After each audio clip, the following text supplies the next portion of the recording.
Good morning. Welcome to the Library Trustees June meeting. I'm Jim Hanley. I'm currently the board president, and I'm going to ask you, the others here this morning, to introduce themselves, and we'll do it in alphabetical order, beginning with Michael and then with Janice, who's online. Good morning. My name is Michael Dunn. It's great to be with everybody again. Good morning. I'm Carolyn Guy. I'm Vice President of the board. Good morning. I'm Sandy Howenstein. I'm treasurer. Good morning. I'm Tressa Setlak, board member. I'm John Walters, board member. Janice, Good you're up. morning, I'm Janice Waldbauer, board For some member. reason, we're not hearing her. Okay, we're not picking up Janice Walters, but she's the other member of the board. So we do have a quorum. So the first item on the agenda is the approval of the May meeting minutes. I'll make the motion to approve the May meeting minutes, and I need a second. Second. Any comments, questions, changes? And we'll use a voice vote. All in favor indicate by saying aye. Aye. Aye. Okay, motion carries. I'll also make the motion to accept the EALs, and again, I'll seek a second.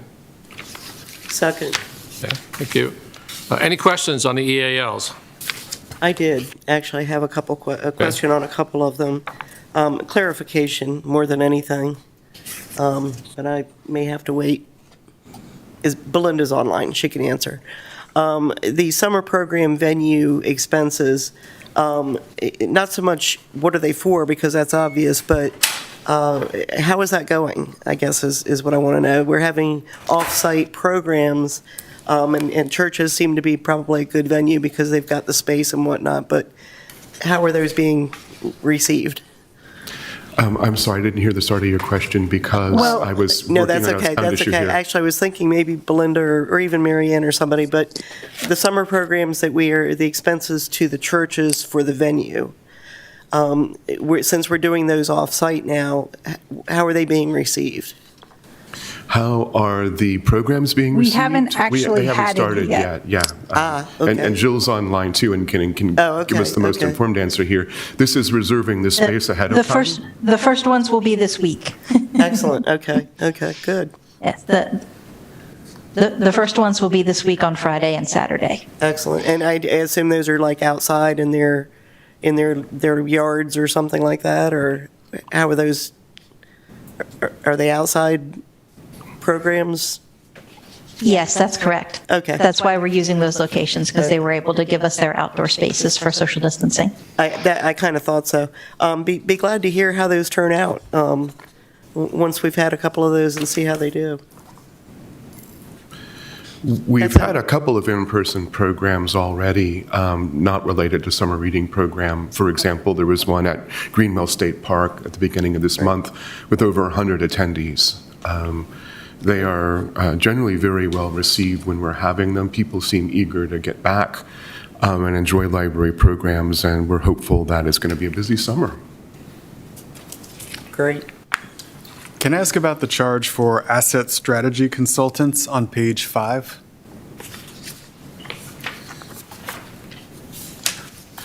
Let me find it. It's at the second to last from the bottom, How much is it?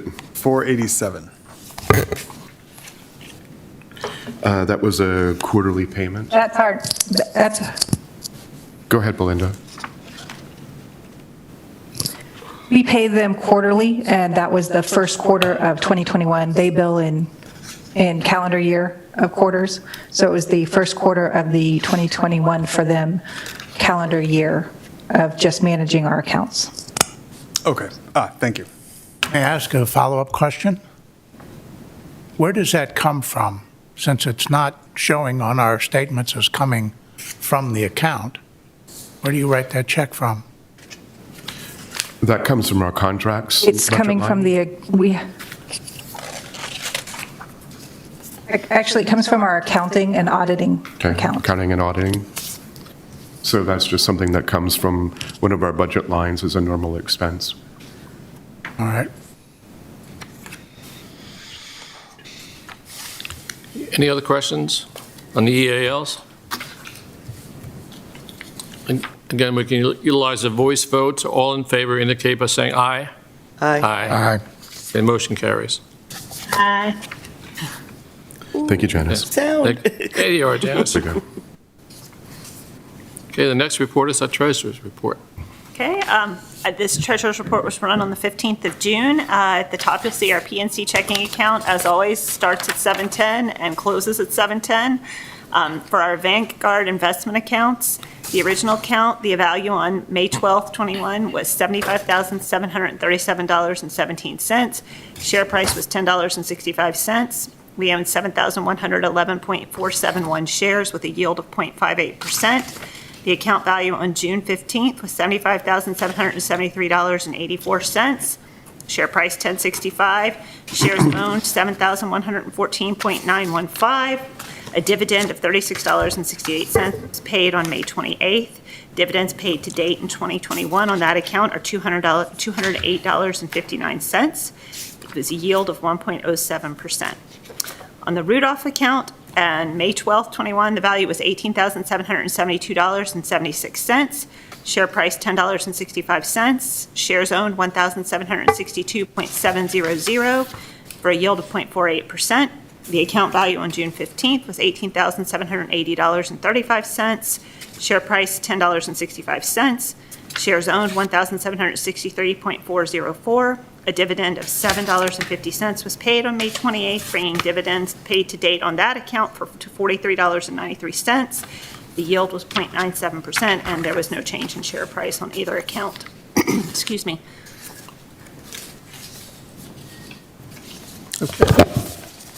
I have a question, if I may. Sure. What's with the $4,500 charges from PNC? I don't know what you're talking. Use a voice vote, indicate by saying aye. Aye. Okay, motion carries. Aye. Okay, a couple of things. Smurla report.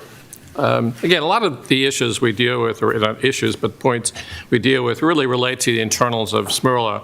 I think a couple of interesting points, and one I just realized coming over here, so I don't have a lot of details, but fines were forgiven for Charles County and Calvert County for the entire history. In other words, not just a year's worth of fines, but rather any fines that existed, period. Again, because they have moved forward with this fine-free approach in those two locations. The amount was substantial, too. The other thing that was mentioned in our meeting that I think is relevant to this group is that another $26,000 was allocated to Hoopla for each county, and that's on top of $20,000 previously allocated. So again, it's an illustration of how Smurla is using its resources financially and otherwise to make programs available to a greater degree to the counties themselves. In addition, $100,000 plus $22,000 previously was allocated to overdrive. So again, it's how Smurla can benefit the county library systems. The other thing was, I mentioned, I thought of it on the way over, and I don't have the specifics and who's handling this, but one of the points that was made is that one of the library systems or support systems is looking into the whole issue, what's going to happen to libraries now that the pandemic is easing back, which I think is an interesting study, and I'm hopeful that we'll have the results of that in the near future. We're already seeing in private industry and other organizations the post-pandemic impacts.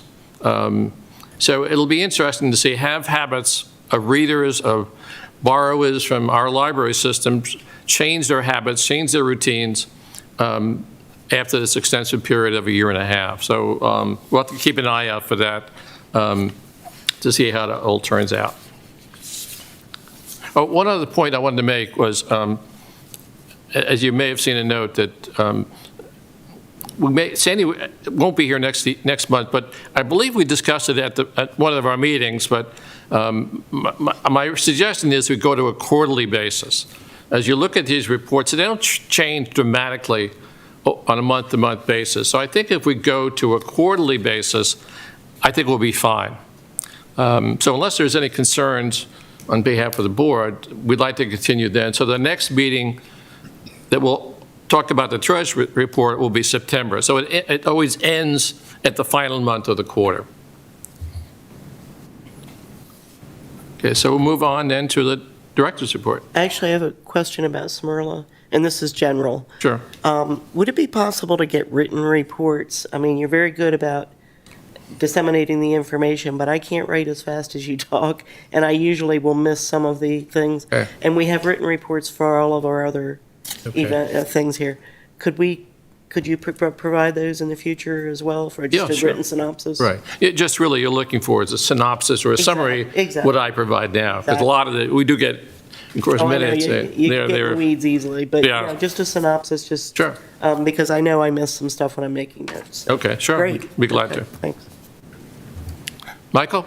Well, one quick addition to the Smyrla report is that Smyrla, the Southern Maryland Regional Library Association, which is established under state law to try to get more library resources out to less populated areas, western, eastern shore, and southern Maryland, is moving forward for St. Mary's and Calvert with an RFID project. So our items will keep their barcodes, but they will also be tagged with an RFID tag, which will allow much more efficient check-in and check-out. You can do multiple items at the same time, and also better inventorying. And they are contracting to have someone come in and do that so that our staff does not have to do those items themselves. And we're very happy to join Charles County in that RFID, so Southern Maryland will have across the board that much more efficient circulation operational system. It should save us time, especially with inventorying. So thank you for that. So let's go ahead and do a budget review, and we'll have to, as an action item later, have you look at some areas where we've got a little bit of money, but to make some adjustments for where we're going to go under budget lines. And rather than do all that at the end of the year as one, we prefer, as a general accounting principle, to, if a line's going to be going neutral, try to anticipate that and not have sort of budget lines go negative. But you'll see, taking a look at it, we have Michael, gone underneath. Michael? Yes. Could I, before we get too far into that, interrupt you? Are we passing over the celebrations portion? The Oh, celebrations? yeah, thank you. Got off to the mark too fast there. Yes, we don't have any significant anniversaries of employment this month, but we do have 3 hip hip hoorays, and I'll do those in no particular order. The first goes to Jeff Powers. Jeff is one of our IT associates, and he ran some cabling at Leonardtown to allow setups of a security camera in the drive-through, additional PC in the return room, and telephone in the staff directory, and that way we don't have to outsource it or have the county do it, so it's just done in a very timely fashion and allows us to operate more efficiently. Thank you, Jeff, for your outstanding IT support. To our IT coordinator, Robert, as some of you called me or emailed me to find out about, we had a server crash at Charlotte Hall. The firewall server crashed last Thursday. And so they did not have computer access. So Robert immediately was on the job. He ordered a new server, had it priority shipped. As soon as it got here, he took it to Charlotte Hall, configured it, and have it up and running as soon as possible. So thanks to Robert for very quickly reestablishing computer service up at Charlotte Hall. And our final one goes to Belinda Lloyd. And Belinda was extremely helpful in getting the proposed budget for next year set up. She's added some additional line items for next year to more accurately reflect exactly where the budget goes.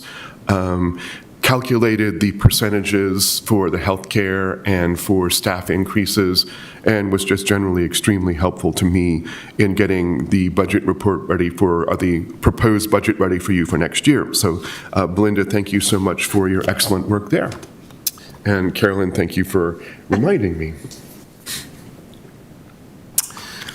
So with 96% of the budget elapsed as of late last week, we are still looking pretty good for the year overall.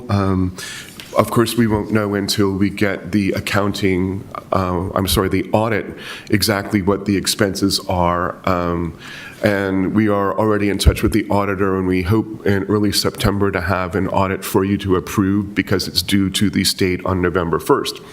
So we're ahead on that right now, and it's the same auditing firm as last year. So last year they were new, and operating in the pandemic, we are hopeful that this year we will have that for you on time. You'll see that we've gone below in a couple areas, and as we'll talk about later, we anticipate by the time some final payments go out to be a little bit below. But overall, the budget's looking pretty good. In terms of its expenses, a couple areas where we have gone under, and admin salaries, that's because we added IT positions under admin and took them away from branches in this year. And that also accounts for the admin health insurance because some people who were eligible had not been budgeted for at the start of the fiscal year were there being budgeted for. But we have money elsewhere we can transfer in order to cover those shortfalls. We had an unexpected IT contract that was for the app. In the previous year, Smyrna had paid for the app, and they had said we can't do that next year. That's the app that you can get on your cell phone or your tablet that allows you to look at your account, to look at new items, to look at programs, to check things out in a self-service way, which is kind of the main impetus for us getting it.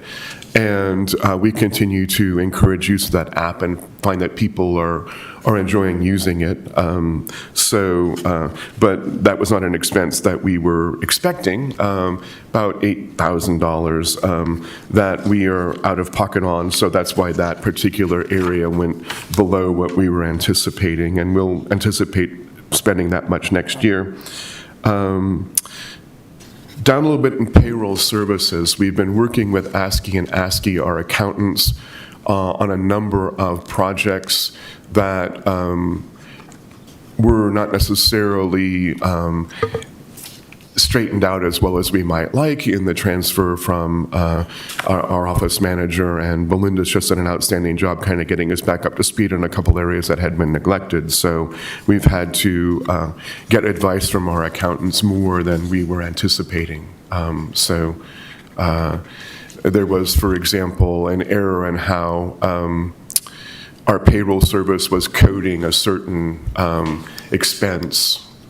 And it was reflected in people's W-2, and that was people who were involved with having some money taken out for investments, and we had to have that straightened out. Been very helpful with ASCII and HASCII. So, as I say, just some expenses here and there we were not necessarily anticipating. But overall, the budget, as I say, is looking good. We have...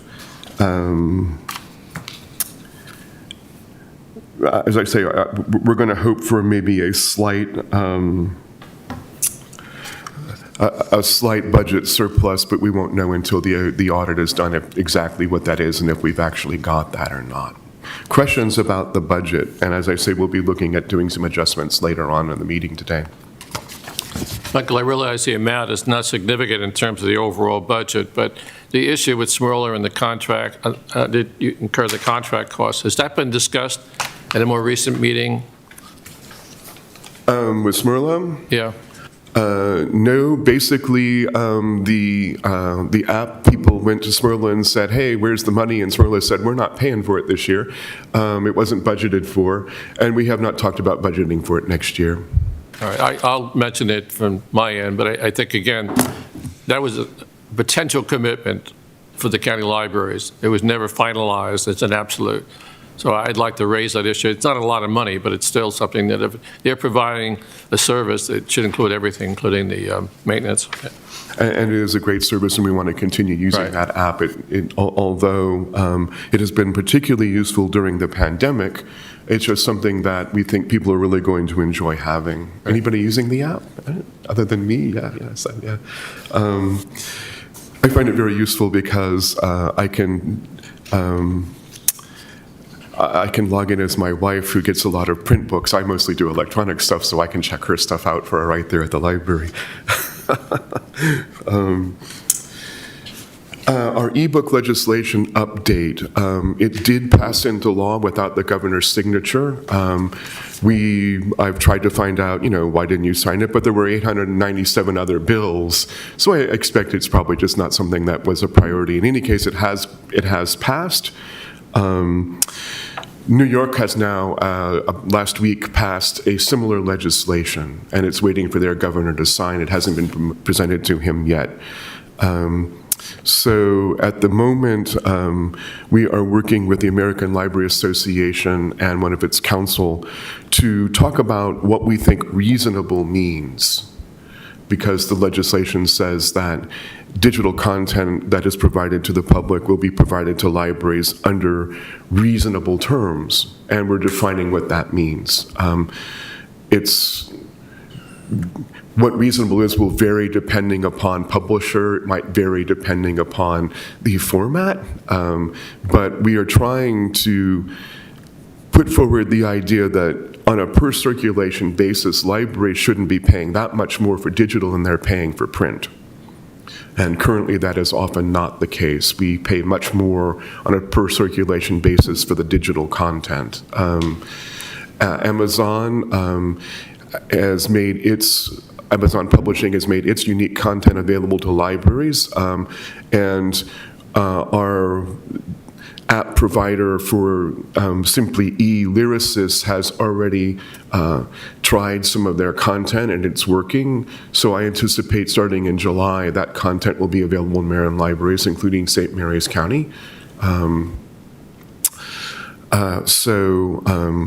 We are hopeful that Audible, kind of the last main holdout, is going to come on board, and that will be a big development for libraries because there's a lot of content, audiobook content that is exclusive to Audible.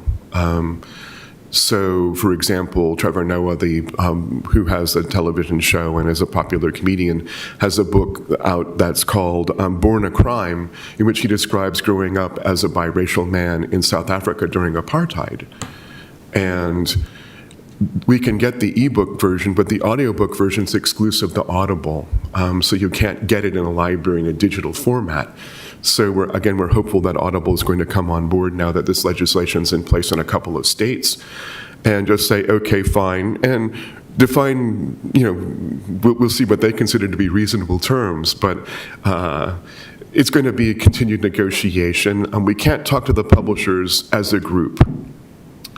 That would be considered price fixing, and the Department of Justice would have something to say if the publishers all got together and said, here's your prices.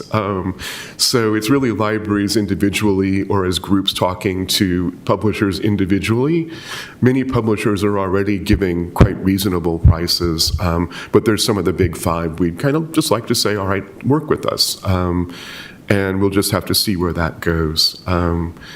The Association of American Publishers, who was opposed to our law, did try to intervene in New York, and New York did a campaign having people write to their senators and their legislators there, and many thousands of people supported libraries. So we think we've got the public solidly behind us, and now we'll just move forward.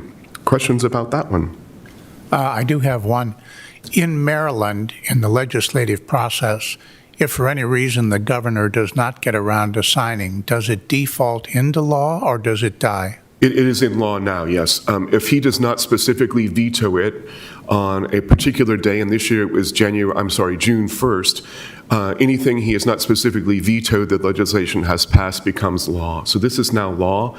The law will take effect on January 1st. New York is scheduled for theirs to pretty much go into law a couple of weeks after the governor signs it. They haven't presented it to the governor yet, so it's possible that if they bring it forward quickly, that will mean that a couple of large entities might not be in compliance this year. We simply need to wait and see when they're going to bring theirs forward. Thank you. Michael, any sense that this is now spreading to other states as an issue now that's being brought up in other states throughout country? Yes, it has. I have been on Zoom conferences with Washington State, with Illinois, with Virginia, and had email communication with Connecticut. Rhode Island has a bill pending. So yes, this is becoming kind of a state-by-state.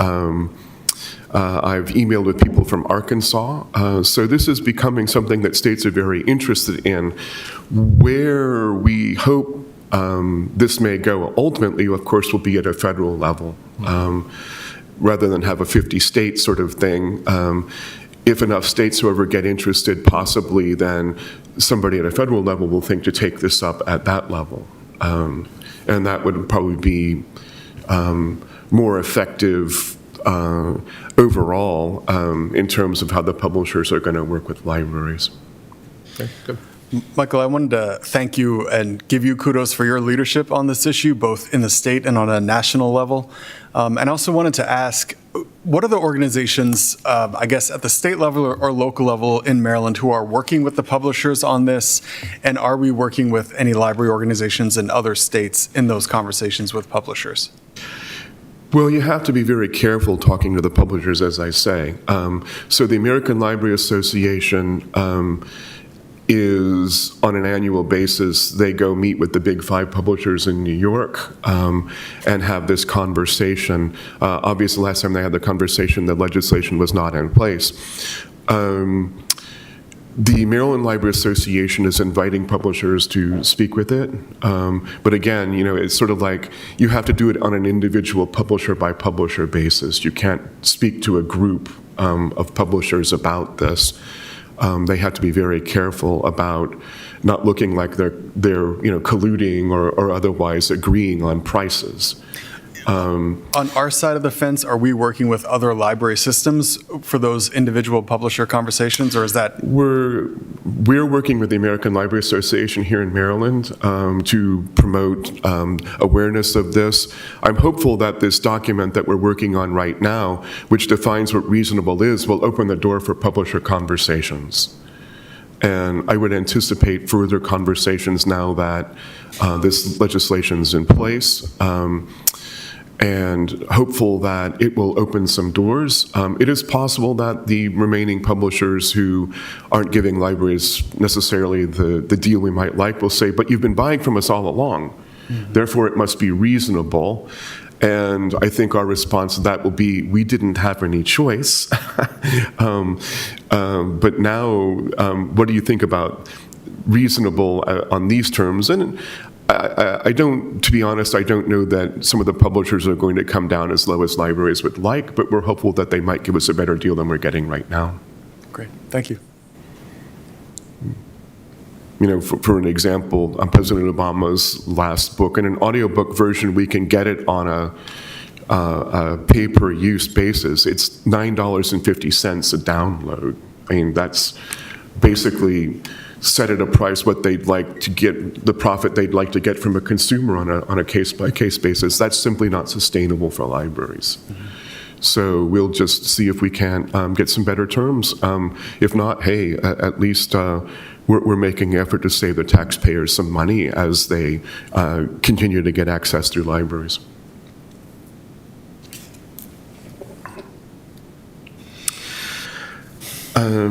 Reopening update. As you no doubt have seen, the governor on June 16th made a new statement about opening, in this case, reopening in Maryland, basically removing all the emergency protocols. It's good that for once we were a little bit ahead of the governor. We had already opened the library to its full hours, and we weren't restricting the number of people in. We were requesting masks, but not mandating them. And staff areas, we were still mandating masks, and that staff were to wear those out on the floor when they were in public areas. After the governor's announcement, we decided that staff could back in staff areas if everyone were vaccinated, and we have had 70 of 73 people in the library staff vaccinated. We allowed them to begin wearing masks on an optional basis, what you're comfortable with. So on July 1st, when the governor's new restrictions take place, our staff will, out on the floor, be able to mask as they are comfortable. And we will kind of move from saying masks strongly recommended to the public to asking them to please consider, because we have a lot of children who are not eligible to get vaccinated yet in the library, and we'd like to see considered, continued consideration of that age group. But people don't have to, so we're going to make it very polite. It's going to be something like, masks appreciated, lest we, have somebody come in and say, I don't have to wear a mask anymore, and we just say, no, you don't. Please think about it. Our meeting rooms are going to open on July 1st. And so while we won't be having some in-person programming for some time, we're starting to plan it for fall and think about when that will take place. We are going to continue with virtual programming in many instances because we just find that it reaches so very many people that otherwise would not come into the library to see an in-person program. It'll just kind of depend on the type of program we're working with. Almost back to normal now in accord with the governor's suggestions. So staff, when they're traveling, we have been having them report out to their supervisor. I know it seems officious, but where are you going? Is that a high-risk area? How are you traveling? And we've been asking people when they've returned to quarantine as necessary. We're going to continue that if people are going to a high-risk area. But now in Maryland, we're going to allow, per the governor's recommendation, travel again, and we'll also start to allow conferences and in-person meetings to happen in a way we haven't been doing.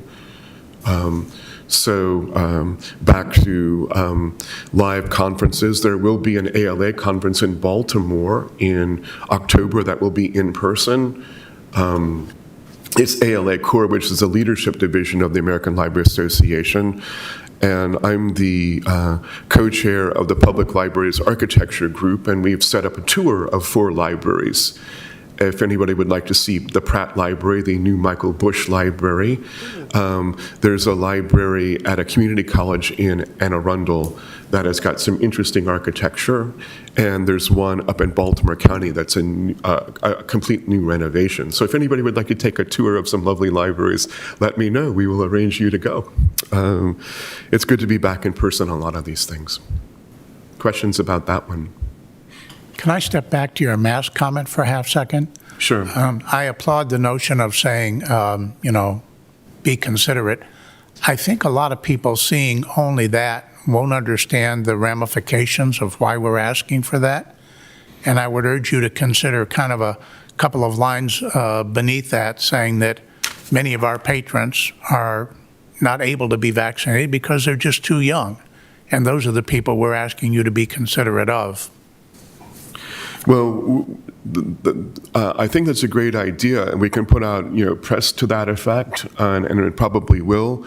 The thing is that when you've got a sign, it's people don't read small things on signs, and this will be, among other things, on our screens when you come in. So I will work on that. It's just that often the screen might be more effective than a sign. Often on a sign, we find people don't even read them.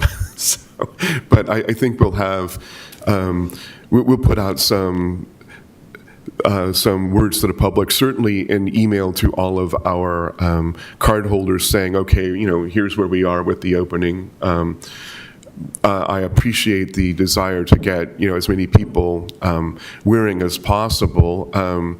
We kind of have to be careful about, I see, for example, that Leonardtown just put out a notice about a lot of people who are sort of anti-vaxxers, anti-maskers, writing negative Yelp reviews of any organization that is in any way suggesting that masks are a good idea.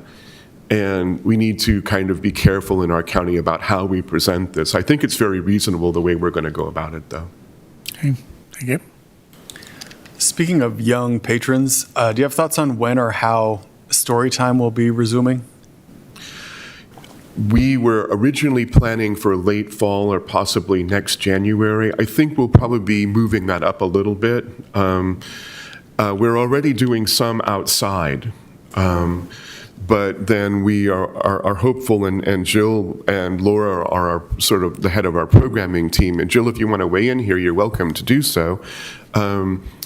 We know that in some ways, while our virtual story times are successful, that there's a lot of people who really like a more in-person. So Jill, here she is. So why don't you let us know? Yes, so I've been, closely communicating with our storytime teams in the branches and following the trends. As Michael said, we had been looking at, a late fall or winter resumption of storytime. We might be able to move that up. Depending on basically how conditions are in the area. The main area of concern for us is that the audience for story time is the youngest children. That's our babies, toddlers, and preschoolers, and they are not yet eligible for COVID vaccines. So bringing those children together in a small indoor group where they would have, in a lot of cases, if you've ever been to our story times, often they have some close contact, and are sharing props and toys and are singing and dancing together in a closed room. So, we really want to watch the trends and we're very hopeful that vaccination will open up to younger ages. I know that our school system is dropping COVID restrictions in the classrooms effective July 1st for all of their summer programs. That's word that I just got.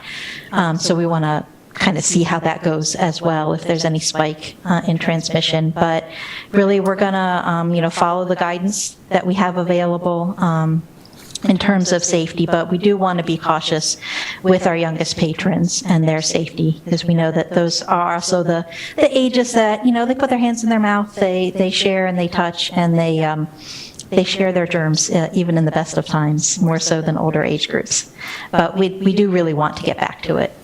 We know that that's a crucial time for early learning, and it's really valuable to the children and their caregivers. So we're hopeful, and I hope I'll have more of an update for you later in the summer on where we are with that. Thank you, Jill. I do think it's really important that we look to what the schools are doing, and if the schools are bringing all the kids back, of course, story time is with a slightly younger set of children, but I think the need for that kind of socialization is really important.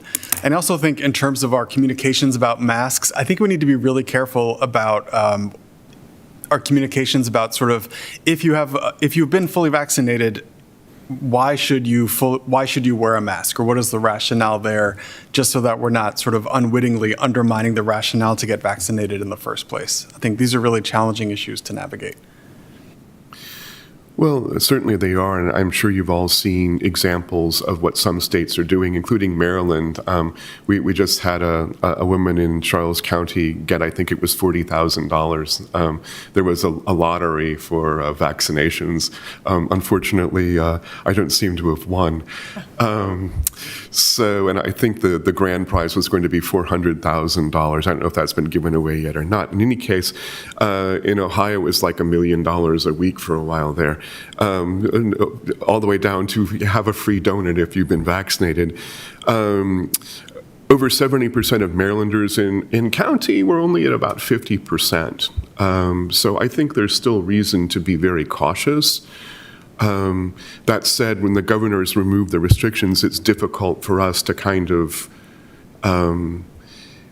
mandate it or demand it very strongly when we know that there's going to be people for whom that's going to become a political issue, unfortunately. So we're kind of skating here. I think we're doing a good job, but yes, we don't wish to undermine the reason for getting a vaccination. At the same time, I guess we just need to be grateful for those people who have been vaccinated and allowing us to start moving beyond this pandemic. And we'll be very careful about it if there's any sign of a resurgence, especially in fall.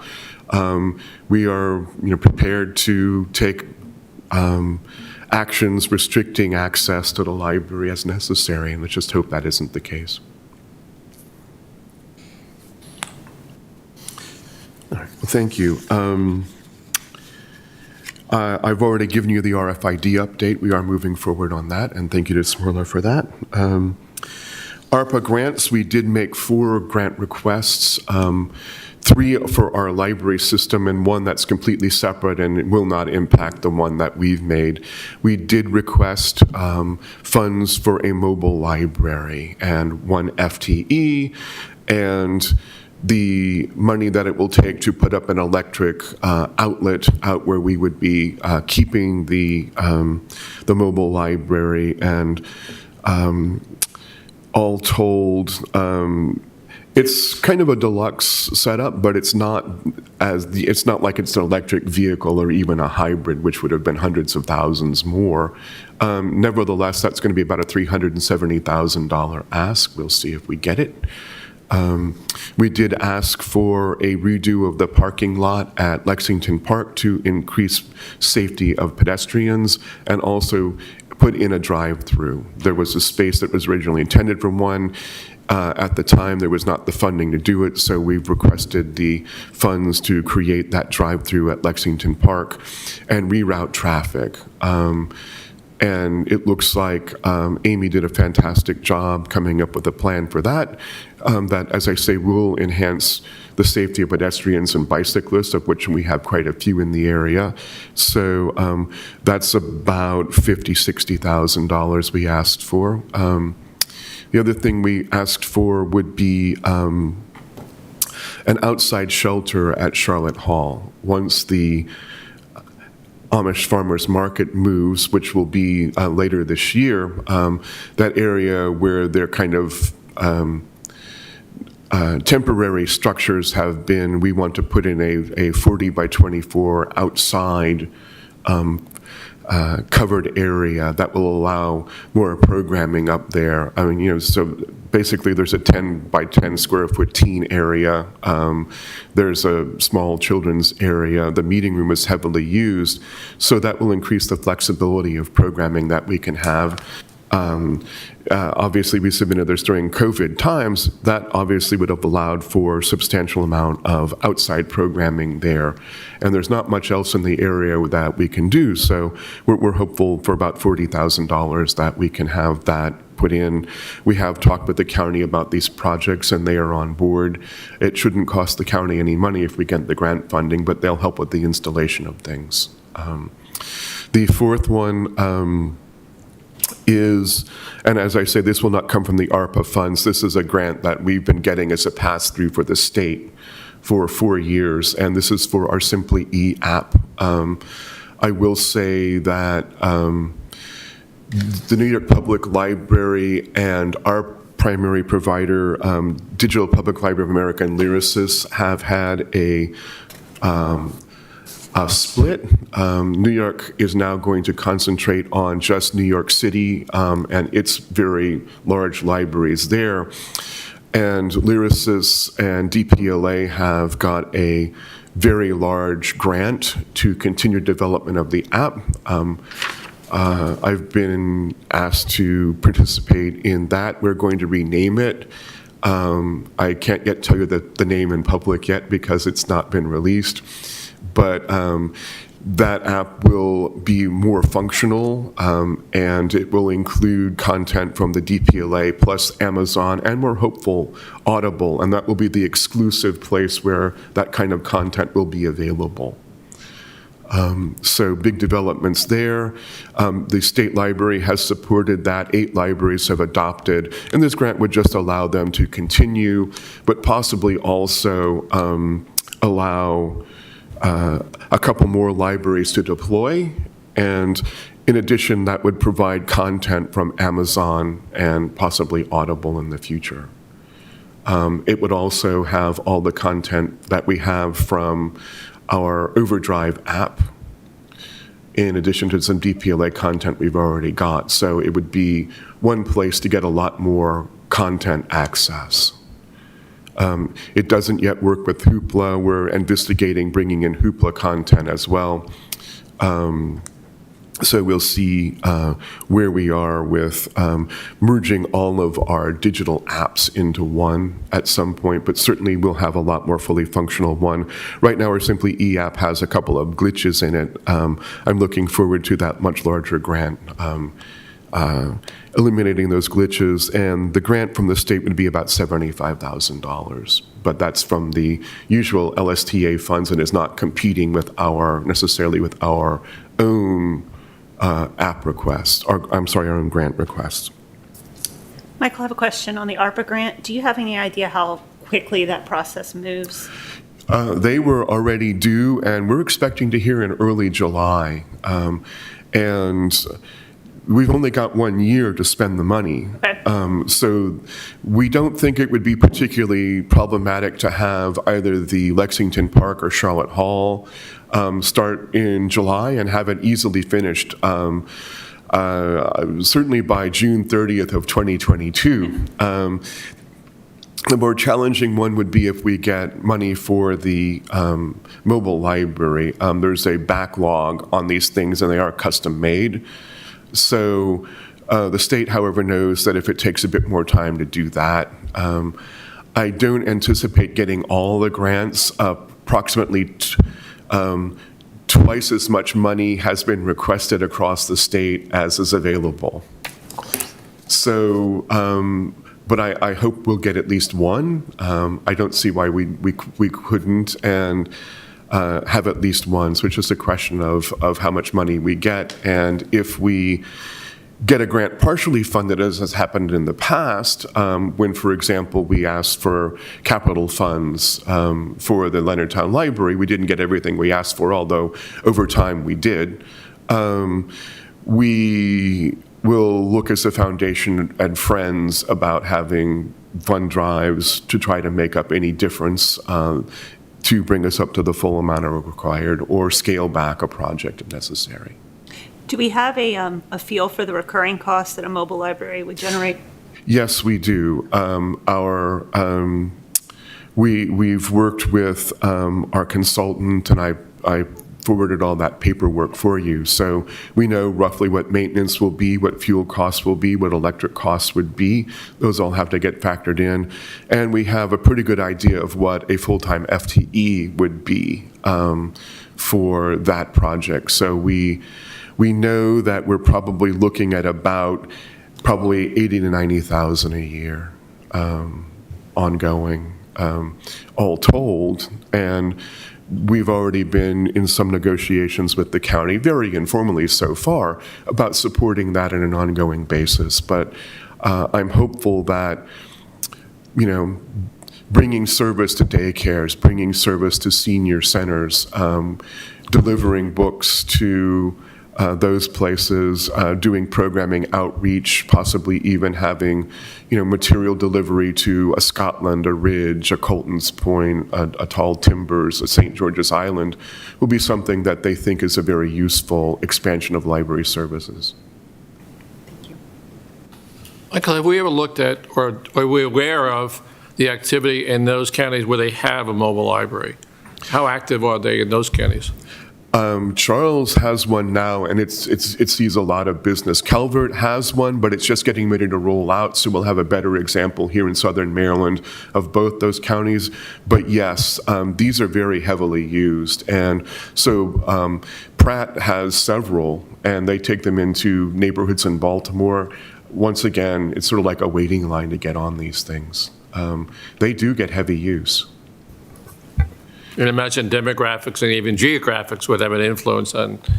Absolutely. A more outlying area where there's less access to, easy physical access to a library is going to drive demand more.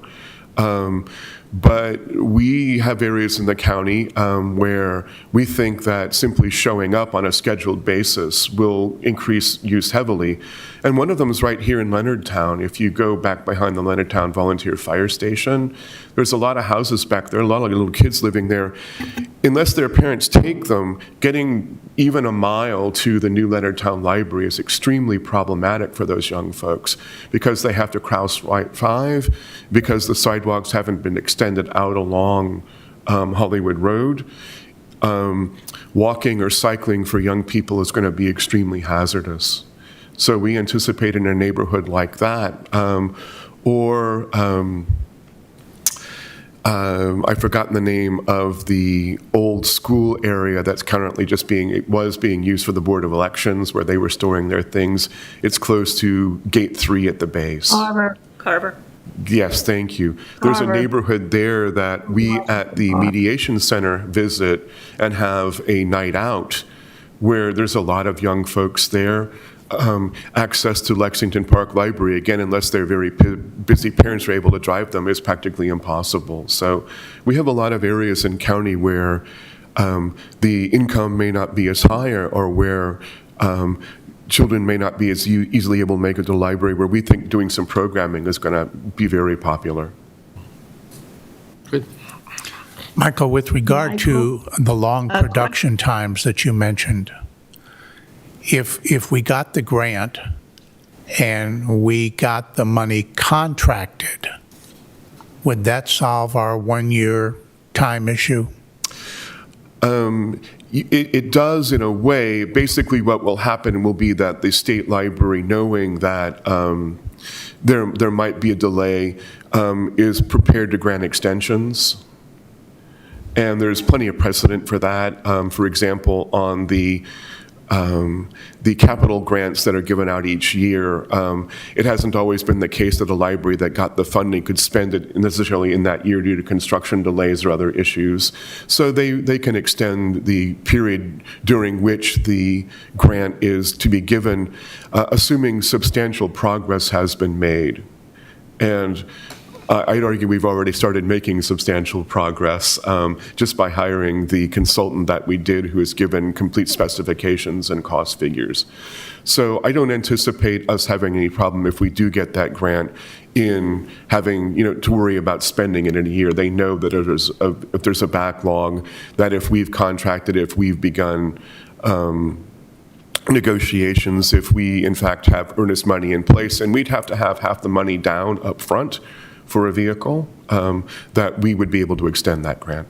Okay, thank you. Janice, you had a question? Yes, it's just a comment about this and and what our connections are with Smyrla to help with some of the recurring costs in hopes that we do get this grant.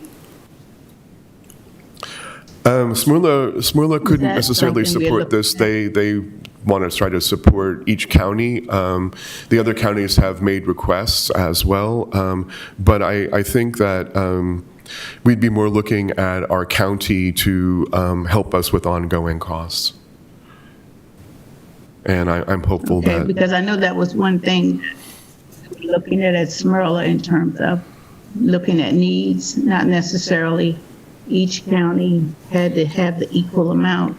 What we're... Well, yeah, they were looking at issues of equity. I mean, if Charles County has $2 million more a year than we do, and Calvert has $1 million more than we do, the sort of thought is necessarily that Smyrla doesn't necessarily have to support every library completely equally. Instead, there could be some equity built into that, but that's a Smyrla conversation and not something I can comment on much. Yes, I was just putting that out there. Well, thank you. Because we've been talking about it, and this mobile library is a regional issue. Thanks. Well, I'm hopeful that we're going to get at least one of these grants, and I think different library members have different hopes about which one we get. Mary Ann, for example, said that when we were talking with a state representative last week, that she thinks the Lexington Park gives us the best bang for the buck, and it's the one she would most like to have. So, obviously people at Charlotte Hall would love an expansion. So let's just see what we end up with here. But I think we'll get something, and we've made a compelling case for all of them, I believe. Michael? Yes. Michael? Yes. Yes, Mary Ann. My reasoning for making Lexington Park my priority is that I worry with the mobile library, the staffing of it. we don't have staff currently to do a mobile library, so we would have to get additional staffing from the county in order to run that. Agreed, and we're going to ask for that, assuming the grant comes through as part of our request for the upcoming year. Once again, I think we've got a very forceful case to make about how that will be an important thing in our county and for people of all ages, but especially for people who are homebound, senior citizens, and the very young. I think the daycares alone would probably come hold up placards in support of this request for staffing. So I do think we've got a compelling case to make. And informally, I've spoken with some of the county commissioners about this, and they've said, well, we need to see what our funding is going to be like for next year. But they seem very open to the idea. Yeah, I think once we get the grant approval, we have second stage is marketing the concept and the significance of it to St. Mary's County. So we need to really think ahead, okay, what is our marketing approach? Great.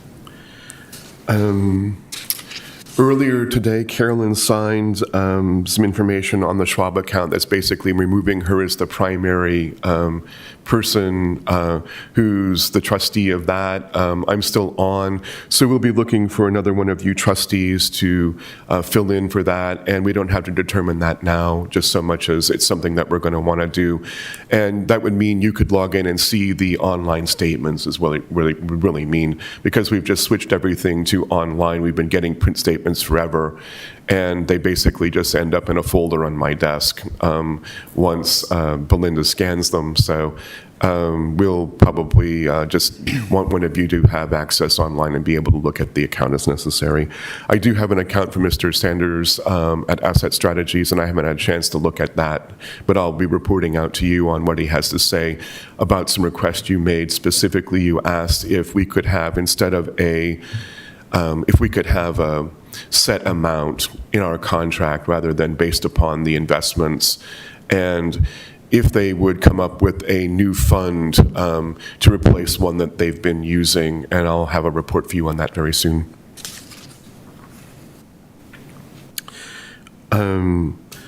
So moving on to the action items, it seems like you've already decided that it's fine to have your treasurer's report once a quarter, and you don't need to take a vote on that, so we'll move on with that, and that will be as you have designated.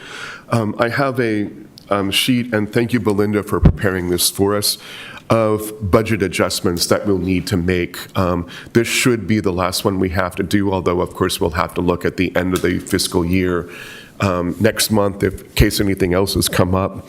But Belinda has listed the amounts that we could take from different budget lines and move into budget lines that have gone under or that we anticipate going under as part 2.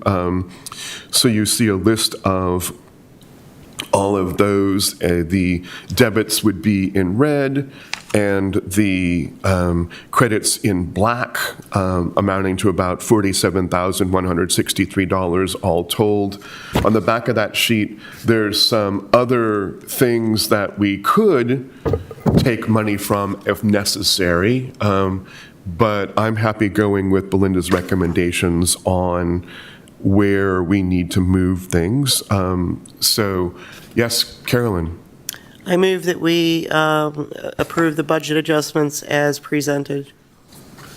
I'll second that.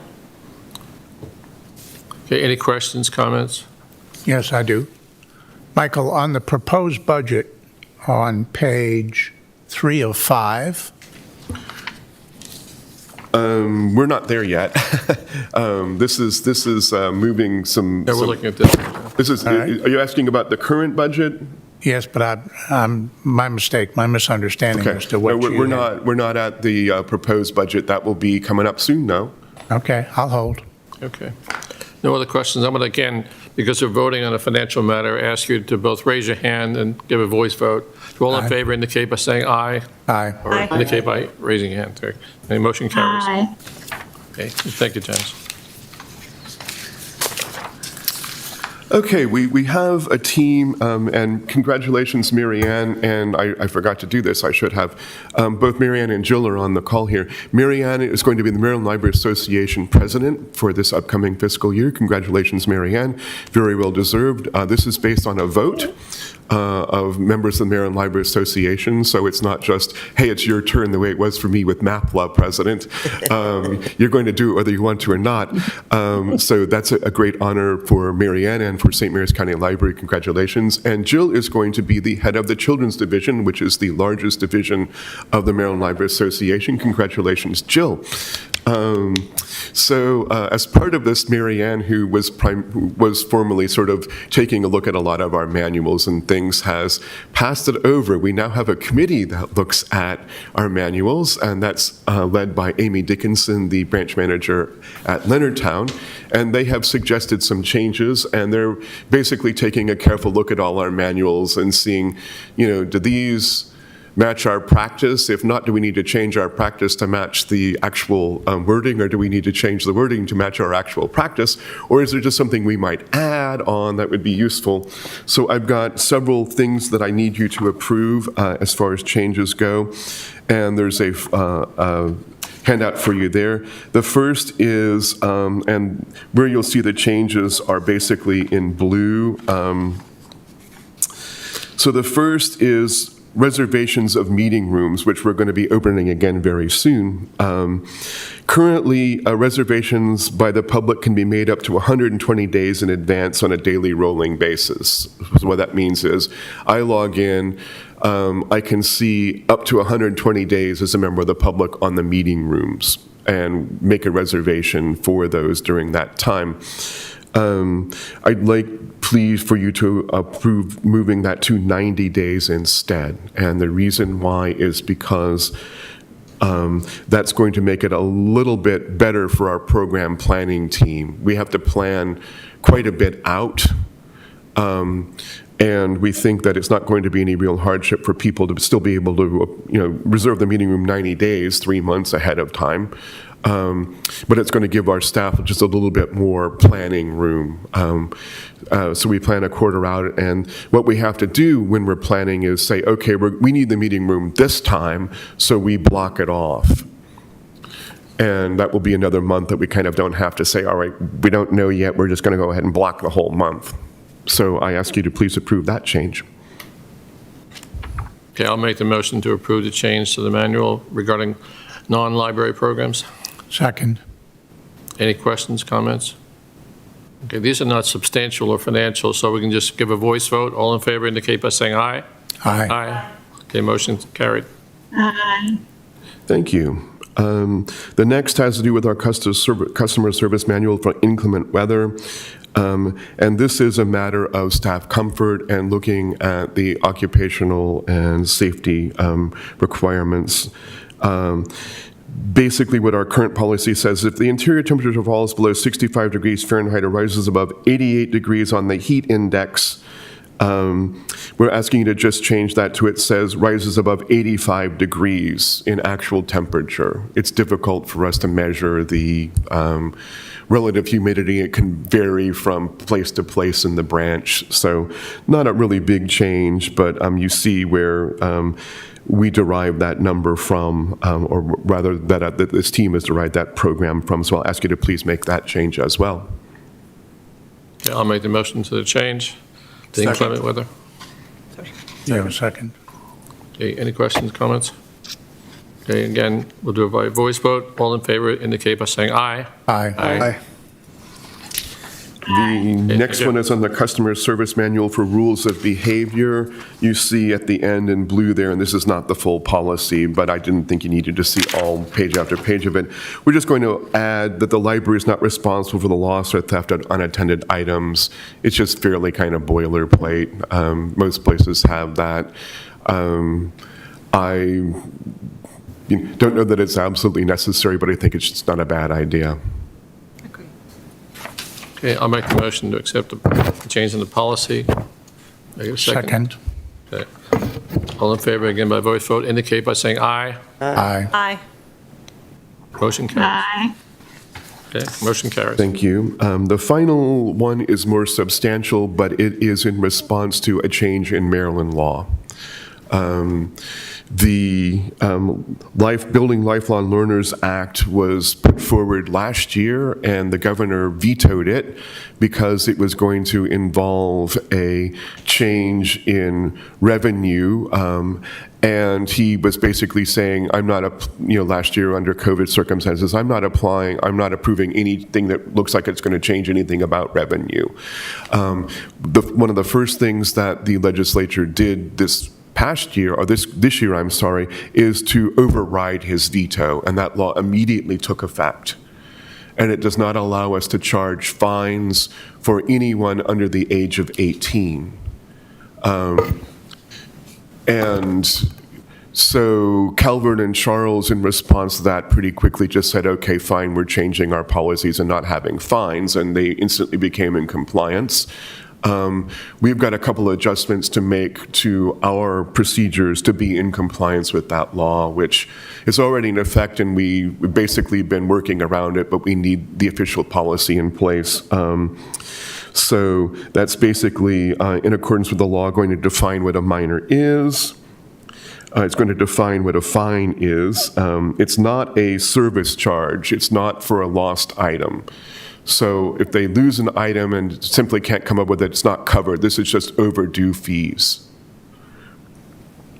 There's a couple of collections which are exempt from that, interlibrary loan materials, and that's something you're getting from within the state or even outside the state coming in. We can still charge fines for that, although I doubt we're going to want to bother with that. But those items are often special and in some cases very valuable, and getting them back in a quick basis is sort of more important. We can still charge for damaged or lost materials. We cannot block a minor's card due to outstanding fees, and fees for borrowing, such as an ILO request fee, are not prohibited, and we can still do those. We need, at the very beginning of our policies about loan policies, fees, and lost items, to insert this verbiage to be in compliance with the law and just make sure that we are doing it properly. Can you repeat your statement about blocking a minor's card? You said we can't, but it says it's not prohibited. It's not prohibited, I'm sorry, my mistake. We could, if a minor has an item that's overdue a certain amount of time, and it's 45 days basically, we could say, all right, you can't check on anything else until you clear this up. That is the correct statement of that. Okay. I had a question about that language in that bullet about blocking a minor's card. Do we need to add language to include overdue items as well as outstanding fees? There won't be any overdues. It's just for like lost items and things. It's just for lost items, yeah. There won't be any and we set out below kind of what fees for lost or damaged items are right there. They won't have any fines, so I don't think we need to add that, especially since it's kind of right there in the black below it. So it would just be damaged materials or? Damaged or lost, yeah. Mm-hmm. When you look at the counties that prior to us had done away with overdue fees, did they also do away with these shall not be prohibited bullet points here? Because they're not charging fines at all, they really don't have to. But yes, they're all in compliance with the law now. Okay. Basically, they're not charging fines for anybody, and we were hopeful for that, but maybe next year at this time, we can consider that once we see what the budget looks like for next year. But I do need you to approve this addition to the... Yeah, I'll make the motion to accept the loan policy fees and lost items. If I get a second? I'll second. Okay. I do have a few questions. Now, is this fees that are not only going forward, but historical fees, if somebody has fees that were from last year or? Yes, as part of this, the slates were wiped clean, and we've already done that, so we don't need to have that in our starting on July 1st of this year, every minor has a completely clean slate. The other question is, the state is going to provide funding. When does that take effect? It does not take effect until July of 2022. Okay. So I guess we along with other local agencies, can say this is an unfunded mandate. But it is, yeah. We will, however, in July of 2022, be getting an additional, I think it's, the exact number is not known yet, but I'm thinking it's going to be about 45,000. Okay. And that will more than cover what we've been charging. I mean, we'd already made some materials fine-free. I should clarify that this is not on a material basis. That will still stay the case, because a lot of parents, for their very young kids, check out picture books. Our picture books are fine-free. We're not charging fines on those. But for the remaining fines that were coming in, that amount will cover this cost and more. And just to clarify, this obviously will relate to all three counties, but are we the only county that is charging fees to anybody?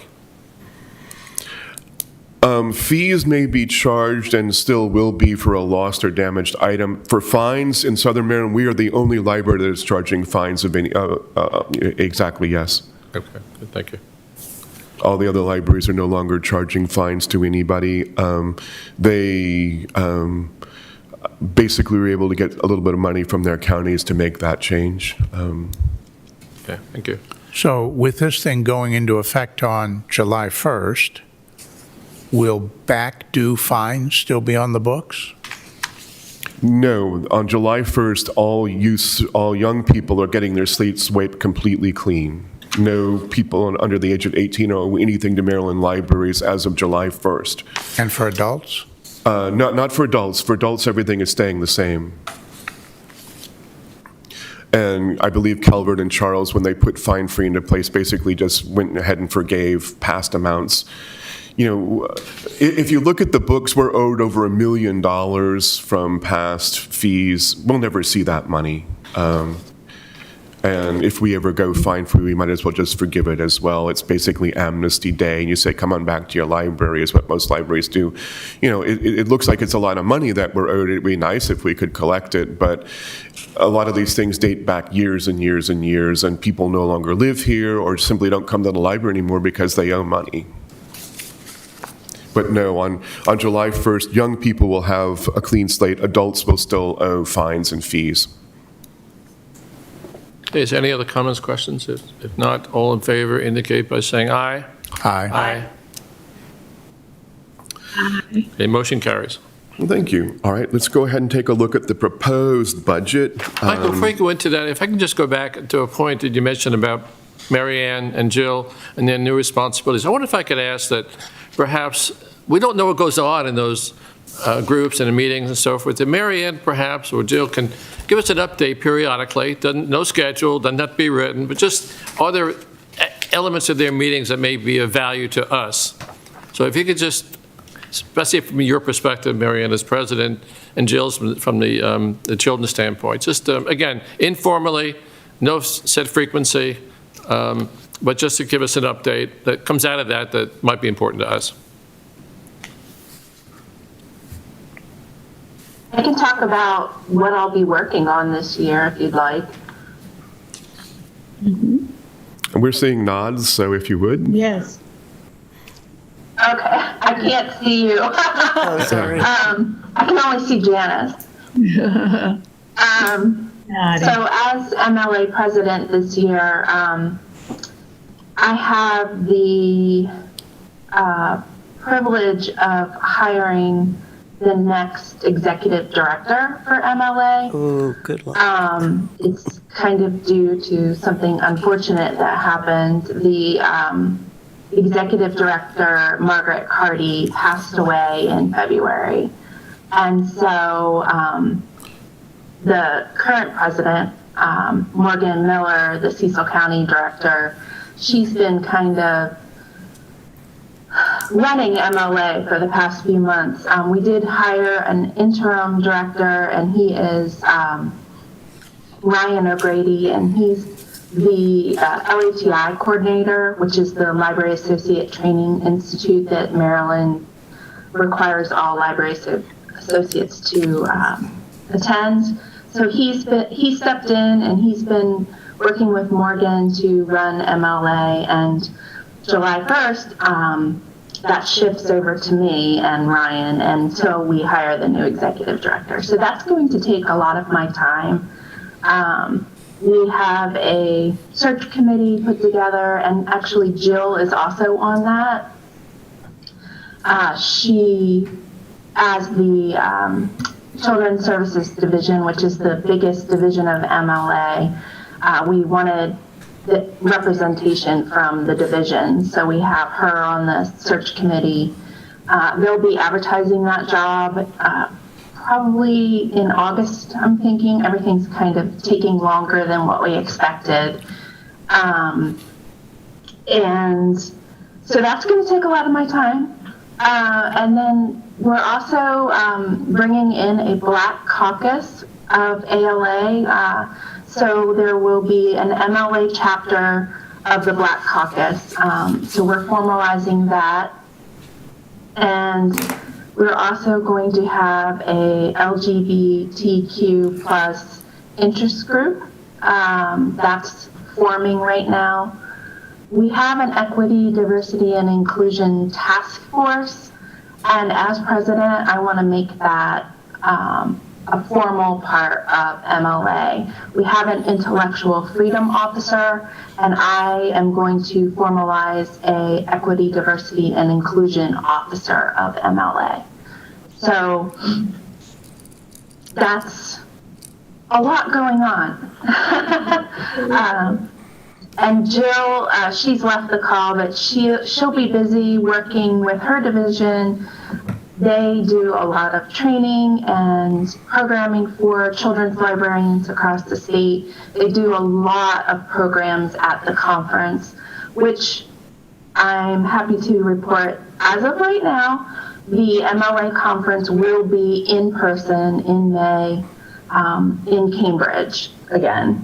So that's exciting. Any questions? Not a question, Marianne, but again, you know we've gone through this process fairly recently. It's Smirla hiring a new CEO. So if I can provide any assistance to you in that process, having just completed it, I'd be glad to help out. Yeah, and I highly recommend the. Okay, thank you. I highly recommend the company that we used for the last director searches. They're very professional, and you probably have a list of people, but Jim can certainly give you the ones that we have used previously, and I think you'd be pleased with them. Morgan Miller, the director of the Cecil County Library, she's leading the search, and she made the decision not to hire a consultant. I think part of that is because of the money involved. MLA as a nonprofit doesn't have a huge budget to pay consultants, so she is using the Cecil County HR to do a lot of the paperwork, I guess you would call it, for the search. Okay, thank you. So one thing that will happen, for example, when today I finish the draft, and I finished the draft on Friday and sent it out to the ALA and the council and a couple of my colleagues, and so, all right, final draft of what's reasonable for ebooks. That will be an MLA statement. So while there'll be a couple people on the intergovernmental relations team who will look at it too. Basically, that's something that Marianne will sign off on as president of the MLA when we make that statement, what Maryland thinks is reasonable for publishers to charge. So it's a very busy time for her, and a great honor, but also just a lot on her plate. So moving on to the proposed budget, I'd like you to take a look at page 5 really quickly before we start, because there's a couple figures there that are important for us. The first one is use of fund balance, $33,000, and fines and donations. The Friends are having a sale before the start of the school year. They're going to have their in-person big book sale next year. We could possibly get more between the foundation and the Friends than $20,000. That's a very conservative figure we're budgeting for under donations. Fines, we think that even despite not being able to charge people under 18, that's probably a reasonable amount for the year. Since we've opened the libraries again, we're already seeing those amounts go up. So again, we think that in terms of services, which is things like, the income from photocopiers, we don't really make any money on that, but we do get money in, that those are reasonable or conservative. I can present to you a balanced budget which will not include the use of the fund balance. And the way we would do that would be two things. The first would be this proposed budget includes a 1% COLA for staff effective on July 1st. We did get money from the county and from the state, which would cover a 2.5% step increase on the anniversary of employment. If, however, we take out the Sunday additional to staff, and I'll talk about that in a minute, and we do not give a 1% cost of living adjustment to the employees effective July 1st, we would not need that $33,000. So I think the two things I'd like you to choose between, and obviously you'll have questions about the budget at large, and we'll review all those, would be whether or not you wish to give staff a 1% COLA, which is going to be about, call it $26,000, or not. I do think that our staff have shown resilience, creativity, and perseverance during the pandemic. And I strongly recommend that we consider that, especially since I think that there will be more income coming in from donations than perhaps is budgeted for here. But that will be something for you to decide. Let's talk about Sundays for a second, and you see that in the fiscal year 21 original budget, we did not budget for Sundays at all. A lot of what we were budgeting for Sundays was Lexington Park staff, and Lexington Park are making up the vast majority of people who have been working Sundays. During the pandemic, we weren't open on Sundays at all, and the reason for that is because there was no cleaning going on by the county on Saturday night or Sunday morning, because it's substantially more expensive for them to have personnel in doing cleaning during that time. They have to pay much more due to the hours. The county has asked for additional ARPA funds of their own to pay for that cleaning, but so far I have not heard that they have established that cleaning yet. So while we'd like to go back to Sundays, to do so is going to require some additional funding, and that's basically looking at 2 more staff who will put this out to the entire staff and say, is there anybody who'd like to work Sundays, or possibly we could hire some Sunday-only people at a certain amount per hour. But basically, we have 4 people who have been working Sundays. Other people who had been working Sundays have either been promoted or have otherwise left the library and are not interested in working Sundays anymore.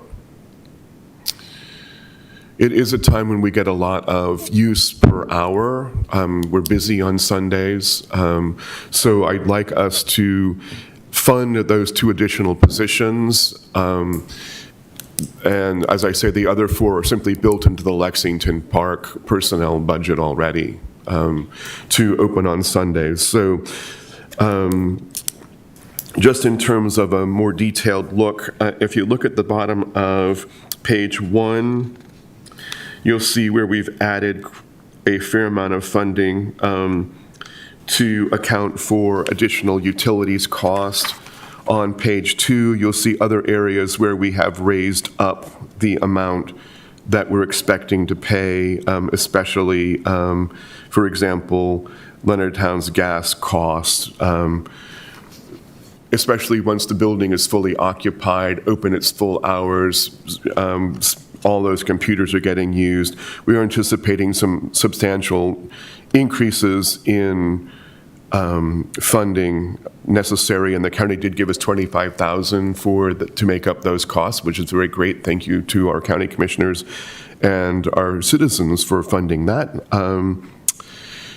Belinda asked if she could break out a couple of other budget lines, and I think that's a great idea. Thank you, Belinda, for making those suggestions. So if you look on the next page, on page 2, you'll see Lexington Park landscaping was not budgeted for this year, but we're putting aside money for that. That money's coming from elsewhere, basically from our other contracts and services. Those amounts are getting reduced. We were paying for these already. They're not new costs. The same for Charlotte Hall's landscaping. Again, that's not a new cost. We've been paying that. It's just that we're going to break it out as a more accurate reflection of what the budget is going towards. If you look on page 3, you'll see that the circulation collection looks like it's reduced, but that's because we're specifically setting aside an additional amount for the digital collection, whereas in the past we didn't break that amount out. We're now more accurately reflecting, again, where those expenditures are going. Same for digital services contracts. Again, this is just sort of where we think is a more accurate reflection of where the money actually goes and where we're spending it. Other budget lines have been reduced. These are not new expenses. These are not increases.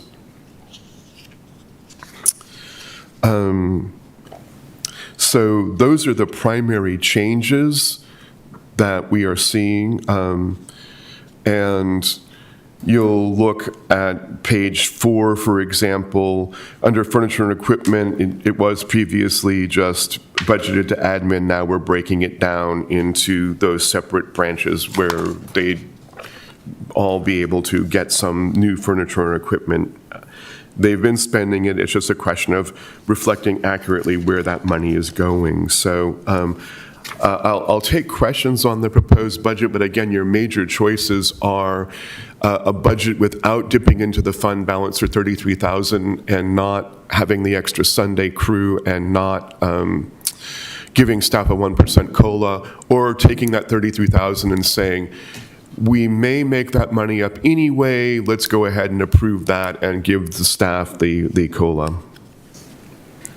I don't have a question about that, but can I go back to Sure. page 2? Yeah. We break out landscaping for Lexi and Hall. Why do we not break it out for Leonardtown? Very quiet. The county's not been charging us for that. Okay, sorry. Before we go any further, I just want to make sure, from a standpoint of procedural items, that we just start off with a vote and then second, and then we can have a discussion, even though it may result in changes, but. Sorry, Jim. So I'm gonna, that's okay, that's okay. I'll ask somebody to make a motion to accept the budget as proposed. Which one? Which one? The COLA or not the COLA? I move that we accept the proposed budget with the 1% COLA and the new position. I'll second that. Okay, now we can open the questions. I don't have any questions, but I think this is well worth putting the $33,000 in our fund balance in to make those 2 things happen, the STEP, the COLA, et cetera. I think that's money well spent from our fund balance. Yeah, I think the staff definitely deserve the recognition and, a reward for their hard work this past very difficult year. Yeah, I think adding to that factor too is that COLA currently is sort of in a fluctuating state, but it's no doubt that it'll be higher this year than in previous years. So I think if we don't do that, you're going to wind up with a 2.5% increase, leaving you just about the same spending income that you had at the start of the year. So I think we need to go beyond that point. I wasn't sure, are we accepting then the additional positions as well? That was your motion, right? That was a motion. Yeah, I'm specifically talking about the last column. The last on column. Proposed budget, Okay. yes. Yeah, I just want to clarify, because I'm a little confused. Basically, you said there are 4 people who are willing to serve in that role on Sunday, but how many were there before the 2 individuals left, and when we were fully operational in? We need 6 people there to run the library for that, basically 5 hours, to open it up to have that. And we had other staff, as I say. So, for example, one person went from part-time and was working Sundays for extra money, has become full-time, and is just no longer so interested. So we had probably about 8 people, and Amy Ford, who manages that, could give you exact numbers, who were working, but some, as I say, have gone full-time or otherwise changed positions. Gone to a different branch, and others have, a couple of people who were working Sundays have left the library. So we need at least 6 total to work it regularly. But if 2 people have left those positions, due to maybe they left the library or they went into other positions, why would that affect the overall headcount of the library system then? Because they no longer necessarily work at Lexington Park, or they're being paid for their full hours and are already doing other jobs and not budgeted in for a Sunday. So we're really adding the staff in general, because that's going to happen continually. We're setting up money that would allow us, and it's not necessarily going to be the same person. It could be a couple different people might decide, hey, I want to work a Sunday. That's just the money set aside for the hours. And my only concern, and again, where are we in terms of approval by the county?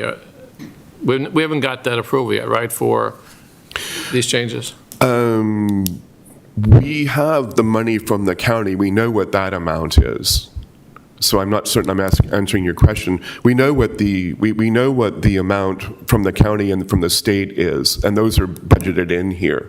There's a separate sheet that gives you those amounts. Right. So those amounts are set. I mean, those won't change.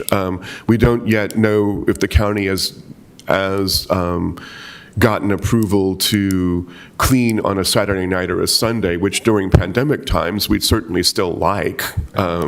So we need to see, are they going to be doing cleaning then or not? All right, but I think it needs to be clear to the board, what we're asking for is 2 additional staff individuals. Whether it's adding to the workforce on Sunday, it doesn't matter. It's the overall headcount will be increased by 2 for the whole library system. It could be some part-time people are simply going to pick up some extra hours. It's more hours rather than Right, that's specific what we employees. generally do, is we add in additional hours to current staff.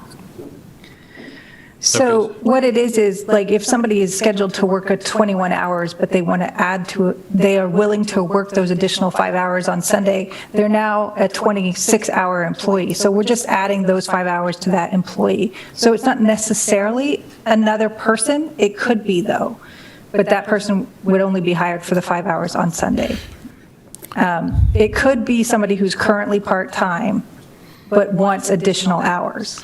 And that's To probably their how, current hours. and what Belinda says is probably how we'd like to start it, is just say, okay, we've got extra hours available on Sundays at Lexington Park. Who would like to work them? And it might not necessarily be the same person working every Sunday.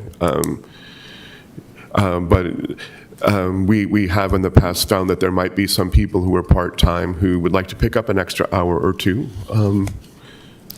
As long as we're clear that adding money to the budget for additional hours is different than adding staff to budget. Exactly. No, we're not necessarily adding staff. If Not necessarily doesn't mean we're not. Well, if we don't find anybody who wants to work on a Sunday, possibly we might say, could we hire somebody who will work Sundays? That's not something we've done in the past that I know of, have Sunday-only people. There might, if we can't find anybody else to do it, be somebody who'd be willing to work on a Sunday because it's an entry into the library. You're suddenly applying as an internal candidate rather than an external candidate for positions. Yes?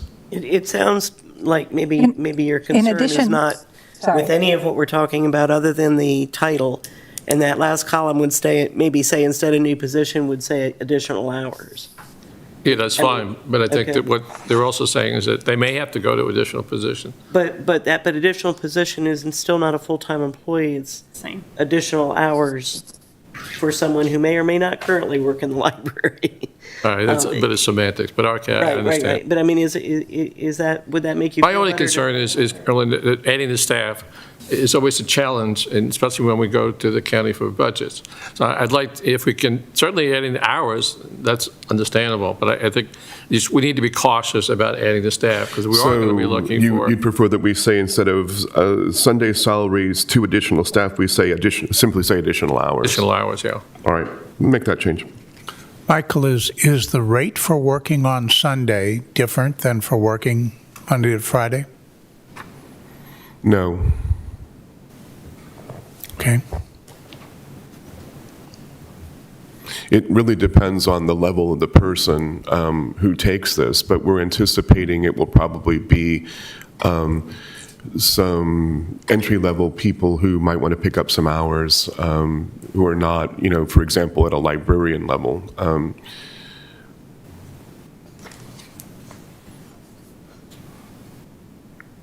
Any other questions or comments? Okay, so we've got it nailed that we're not talking about people. We're talking about hours. So I'm going to reword the the motion, which is to accept the budget for including the 1% COLA, the step, and additional hours. I second that. All right, now I have a question. Why are we paying $4,500 per year to the bank? And for what?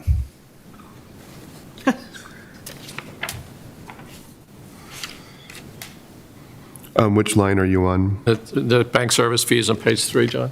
Yeah. They're just general service fees we pay throughout the year. Some of them are leases for our credit card machines, some of it's just general bank service fees. It's a variety of small amounts that add up to that each month. It's not a $4,000 charge straight up necessarily. So for the privilege of having the credit card machines, we pay a certain amount per machine per month. Do And we it ever does add up shop, pretty quickly. do we ever shop that around? With difficulty, we'd have to get another bank, and I don't think we want to make that change. I don't see why not if it's financially beneficial to us. They all charge about the same amount. I don't We think... did switch from Bank of America to PNC. I'm sorry, I couldn't hear the, Could say that again? I think said what you- we did shop around and we switched from Bank of America to PNC. That was a few years ago. Quite a number of years ago, actually. But PNC is competitive in these ways. We have in the past received offers from other banks, and what we've done in at least one case, when that happened, is say, all right, what's your best deal? And then PNC says, well, we'll match that. But the amounts are for our entire budget. We were talking the other bank could save us maybe $1,000 a year over what we were already doing. So it's not like it's a big amount, and then the process of changing the bank accounts is a fairly substantial thing when you're dealing with as many expenses as we have.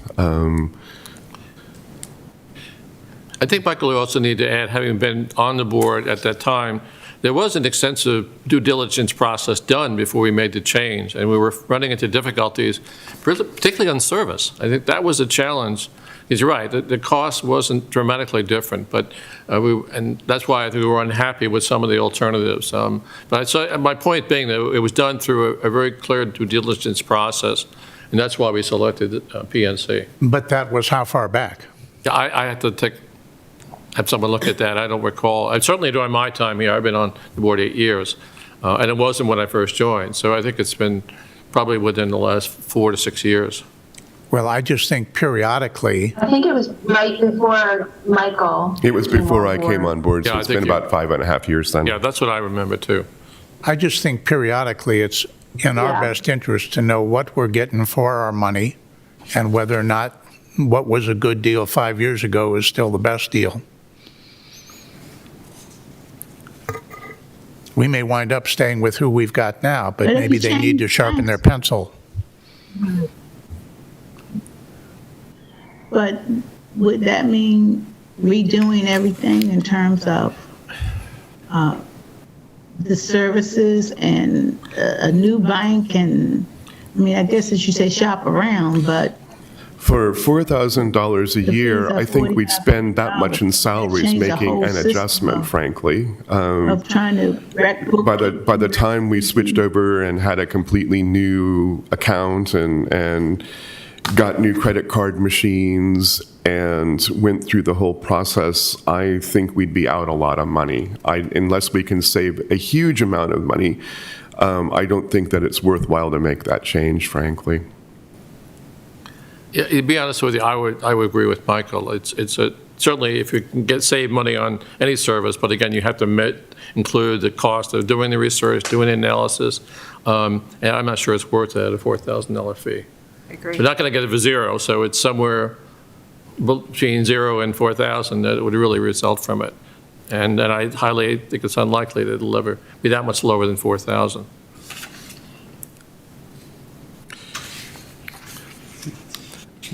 Just one further note on page 5, you see that under grants, we list only $10,000. Obviously, we have more than that in grants that come in, but they cannot be used for operational expenses. They are dedicated to particular funding. This is the one that we can use for operational expenses.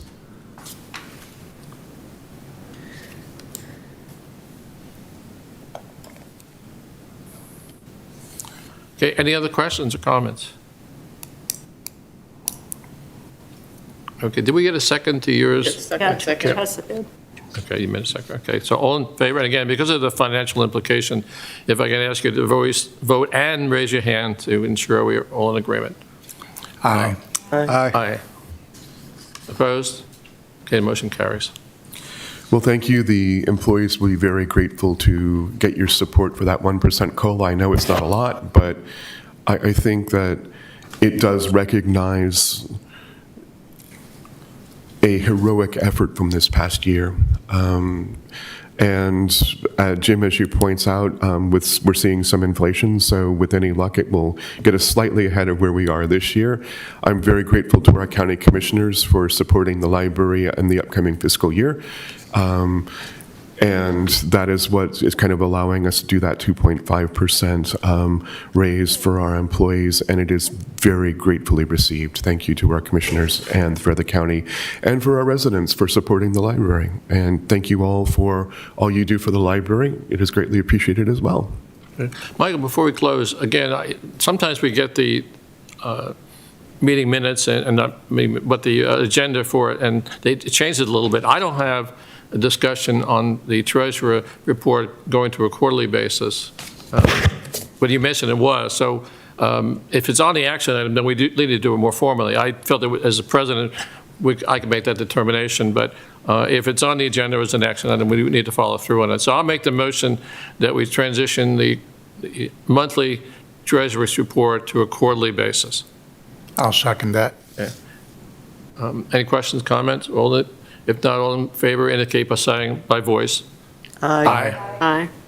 Yeah, sorry about that. That was a change that I made on Thursday afternoon when I saw that that was the way that you wanted to go. So if you got your agenda early, it might not be on there, but the one that's on the board docs now should have that change on it. So the kind of like the official one should have that posted. And I just try to keep everything up to date as we can. So upcoming meetings. The American Library Association's annual conference is June 23rd through June 29th. And if you are interested in, there's a virtual vendor tour, for example, if anybody's interested in a day pass and seeing some of the programs. A lot of them this year are on demand. So, for example, my committee, the Public Library Architecture Committee, has a program on adjusting your physical spaces for COVID. If you got a pass, you could log in and see that program or any number of on-demand programs. You don't have to be there at the time they're actually presented. So if anybody's interested, please let me know, and we'll try to arrange to get you virtual access to that conference. Is there any other items from the board itself? I have one. Michael, you indicated that our friends over at Asset Strategies have two balls in their court. One is that search for a replacement fund recommendation, and the other is their proposal. Whether to charge us a flat fee. The flat fee, yes. As opposed to something based upon the investments, percentage of the investments. And I have an email from him, but I haven't had a chance to look at it yet. It came in Friday afternoon, and I wasn't looking at email over the weekend. So I will forward that to you and let you know what he has to say. You can get information as a board. You simply cannot, as a board, act upon it except in a public forum. So we can share that information with you. Here's what's going on. But then any action that you take would have to be in the public. So you've already indicated that they are not the advisors to other county funds. No, they are not. However, I believe you asked that question of Mr. Sanders when he was meeting with us virtually. No. So no, they are not the representative for other county entities. The county has gone with another firm for all of their their combined investments. One other quick note, this past Saturday was Juneteenth, which on Thursday was proclaimed a national holiday. I'm just reminded of it by what you can and cannot do. You have to present, and it's just defined as a reasonable amount of time, but at least 24 hours you have to post an agenda for a meeting. So we did not have time between Thursday afternoon and Friday to have you post an agenda and meet to declare that a holiday. Neither Calvert nor Charles did so. In a couple of counties, the county, the libraries are county employees, and they said, this is a holiday, so they were able to do that. Next year, we will be asking for Juneteenth as a holiday for the library as well. And sorry that we could not do so this time. It's a wonderful celebration in the park on a Saturday with the NAACP and the UCAC. And congratulations to those entities on making this an official national holiday, which we will celebrate next year. Okay, so nothing else, and the meeting is adjourned. Thank you. Thank you. Thank you.